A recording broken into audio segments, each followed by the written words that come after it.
then you want to introduce? Yes. Now it's a pleasure to introduce the master, Professor Nicolaides, with the lecture Deep Reflux.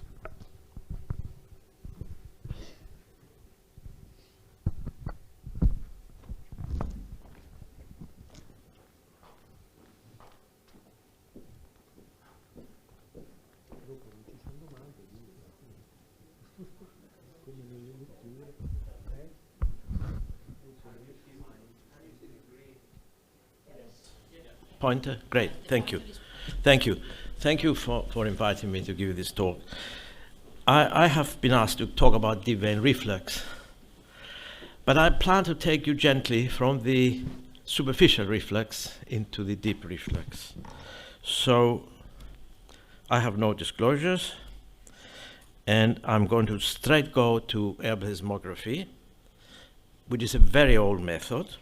It was first published in this one in 1988, but this is the first time there was a calibration by injecting 100 ml in and taking it out.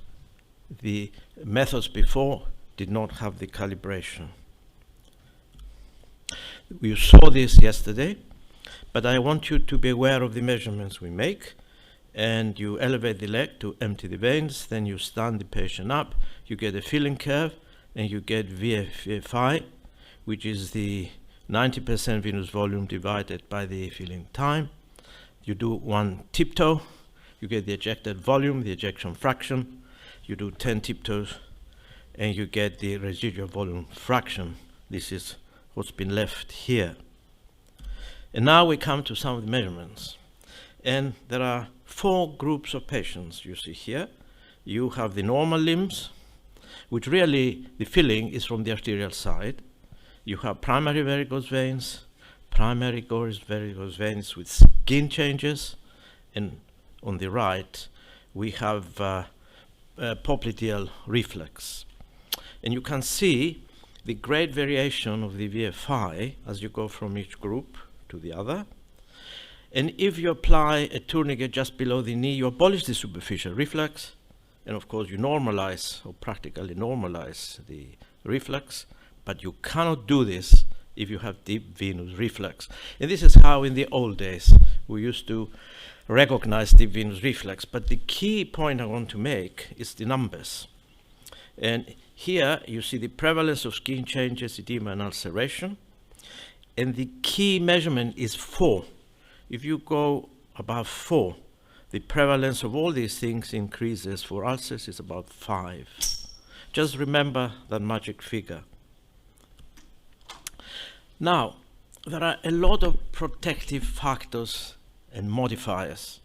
We have the lymphatic drainage that has the capacity to increase 10 times in some persons and very little in others. We have the fibrinolytic activity in the blood and the tissues. And there is great variation from person to person. We have the number of hours of standing still during the day. That is, we have the high pressure in the lower leg. And of course, we have the time since the beginning of the reflux. And of course, if a reflux is borderline and is 4 ml per second in the varicose veins, it takes 10 to 15 years to get an ulcer. But if the reflux is 10 milliliters per second, you will get an ulcer in 2 years. But we're not measuring any of these things. And Oscar is saying to me, why don't we have a correlation between the hemodynamic measurements and what really happens in clinical practice? Is, I think, because one of the factors is because we're not measuring any of these protective factors. And I'm showing you here how the ejection fraction varies from the normal people down to the deep venous reflux down here, and here is deep venous reflux, and here is deep venous reflux and obstruction. And how the residual volume increases with the increasing of these patients' disease. And this is the result of a compensatory mechanism. And I'm going to talk about it a bit more later on. The residual volume fraction is what volume has been left in the leg after 10 tiptoe movements correlates very well with the ambulatory venous pressure measured with a needle in the vein in the foot. And the black dots are the superficial venous disease, and the open circles are the deep venous disease. And you can see again, here are the residual venous fraction figures. The magic figure here is 450. If you have a residual fraction greater than 50, which is equivalent to an ambulatory venous pressure of approximately 50 millimeters mercury, then the incidence of ulceration goes up, the prevalence rather. So remember these two figures. Now I am showing you what happens to venous volume, reflux, and residual venous volume fraction across the SEEP classes.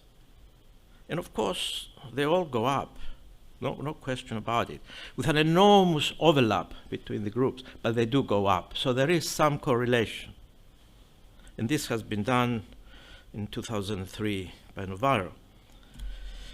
And this slide shows what happens, what is the effect of high saphenous ligation and stripping in limbs with varicose veins and reflux in the deep veins. And you can see that the reflux decreased from 6 ml to 1.8. The ejection fraction increased, although it didn't normalize, and the residual venous fraction decreased from 50% to 36%. And now we can understand, if you remember the paper published by the team at Charing Cross, Alan Davies in the New England Journal of Medicine, that you have reflux in the deep veins or superficial. Doesn't matter the deep veins, forget them. You treat the superficial veins and you heal the ulcers. Now you can see the hemodynamics that match that observation. And let's face it, in 40% of all the venous ulcers are due to superficial veins, not the deep veins, and they heal when you treat the superficial veins. Now, what is the effect of valvuloplasty in limbs with axial reflux in the deep veins, reflux all the way through the popliteal?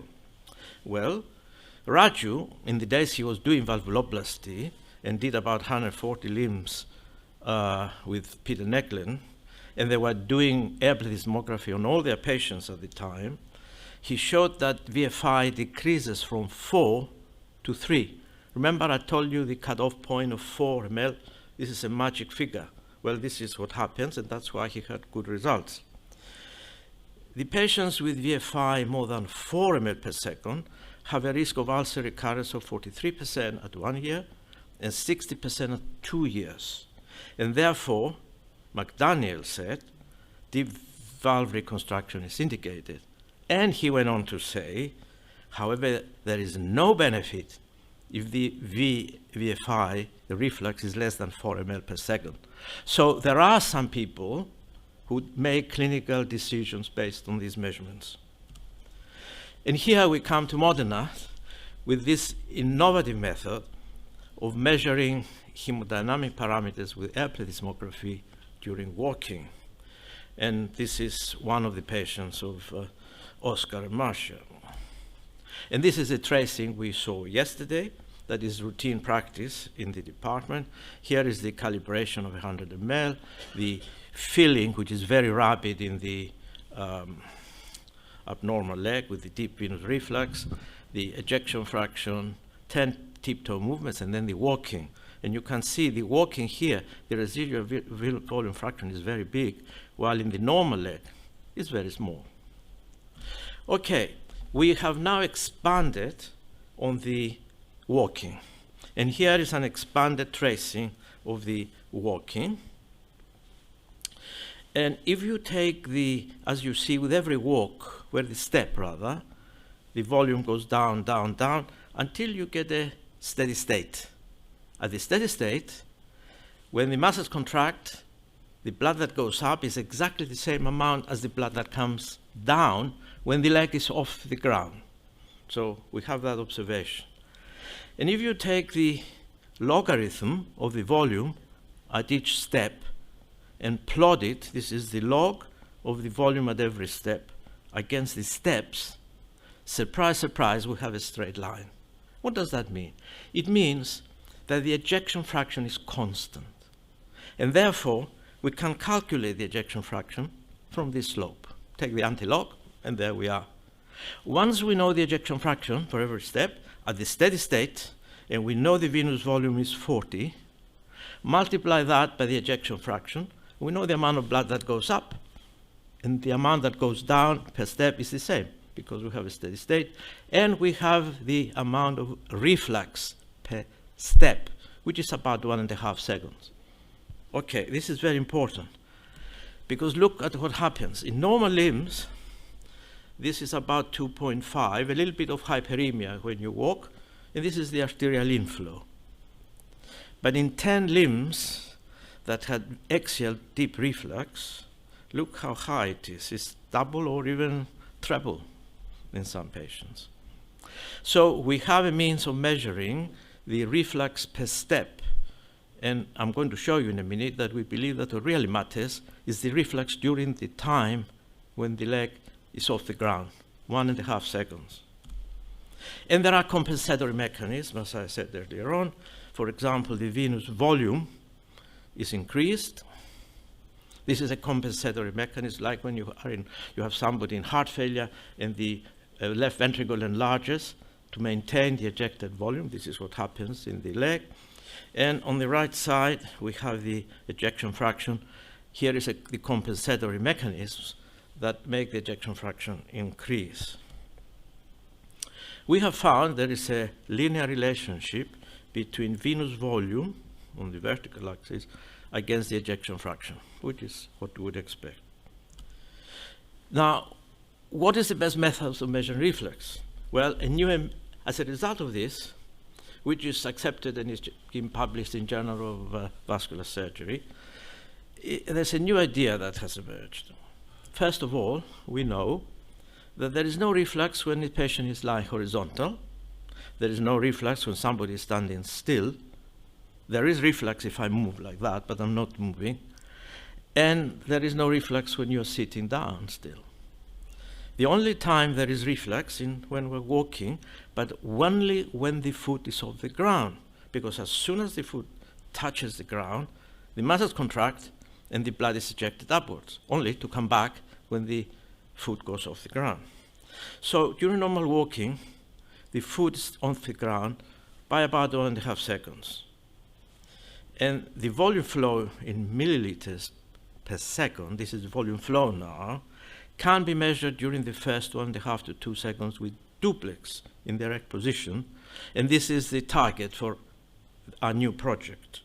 And this should be compared with reflux per step during walking, provided the reflux is only in one vein, of course. If you have 2 veins, you have to double it. So conclusions are, as we all know, duplex provides information on presence or absence and anatomic extent of reflux. We all know that. However, if quantitative information is needed, how much reflux or for clinical decisions, duplex must be complemented by plethysmography. And there are people who do that. Modena, the team, for example. And air plethysmography during walking, we're beginning to feel that it's more informative on venous hemodynamics, and it's a new promising method for clinical practice. The measurement of volume flow during the first 2 seconds of reflux by duplex or APG is a promising new measurement, and we need to investigate time, because I remember at the meeting in Athens, Nikos Lampropoulos got up and made 2 statements. We do not know how to measure reflux. Do you remember, Magis? And he said, we don't know how to measure outflow obstruction. But outflow obstruction is another lecture for another time. I'd like to remind you, this, by the way, this is the French,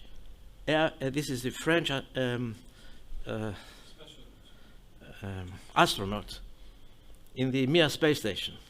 And at that time, there were 2 air plethysmographs in the Mir station. One was with the French, and one was the Russians. And it's amazing how many publications have come out of the French team. Now, there are 4 air plethysmographs in the new International Space Station. And it's a little bit of a joke, but I'm trying to tell you that the air plethysmograph has stood the test of time, and I think we have to bring it back to life. Thank you very much. Thank you, Professor Nicolaides. Thank you very much for